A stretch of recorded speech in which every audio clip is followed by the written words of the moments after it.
Kay Sir Arnold Lakbayan ng Nueva Vizcaya. Okay, so ang i-test natin is the Action Army AAP-01. So ito yung box niya. Okay, so dalawang kulay ang meron guys, isang color black itong i-test natin, and isang color FTE. Okay, so wala naman ng So, sa box guys, ang kasama niya lang is the manual and magazine. Ito. So, short review lang tayo for the unit. So, naka fiber optic front and rear sight siya guys. Ayan. So, yan ang sights niya. Ang body niya is reinforced polymer with semi and full auto function din siya guys. Mamaya makikita nyo yan. So, naka-reinforced internal parts siya. And ang compatibility ng parts niya is TMG18. Pero hindi lahat guys ha. So, may mga parts dito na kailangan nyong kumuha or kailangan natin yung talagang eksakto for the AAP. Pero, yung ibang parts is compatible with the G18. TMG18.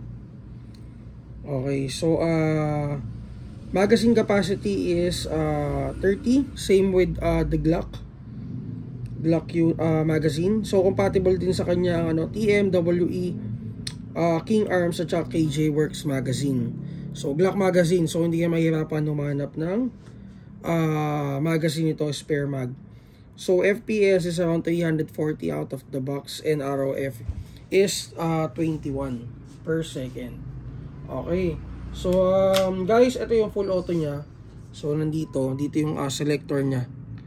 Okay, so before natin siya i-test, make sure na yung hub niya is naka-engage. So, yung hub system niya ito. So, hindi naman na kailangan i-buksan or i-dismantle natin sa dalawa. Makikita nyo naman agad dito. Okay, so test natin. Okay, so firing 364, ang taas. 366, 358. So for the full auto, ito guys. Okay, so switch, ayun yung switch nya. Okay, so yun na yun.